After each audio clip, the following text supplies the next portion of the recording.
আমরা শিখলাম এবার উত্তরটা কিভাবে দিতে হয়, মানে জাপানিতে বয়স কিভাবে বলতে হয়। চলুন সেটাও শিখে নেওয়া যাক। এটা কিন্তু খুবই কাজের একটা জিনিস। বয়স বলার জন্য আমরা সংখ্যার শেষে সাই কাউন্টারটা ব্যবহার করি।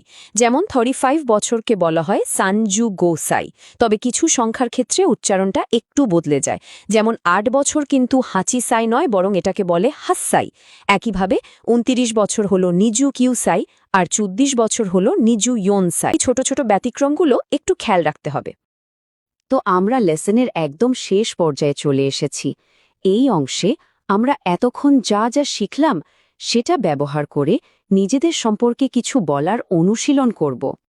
প্রথম প্রশ্নটা আপনাদের জন্য, আনাতা ওয়া গাকুসেই দেস্কা এর মানে হল আপনি কি একজন ছাত্র বা ছাত্রী? ভাবুন তো এর উত্তর হ্যাঁ বা নাতে কি হবে।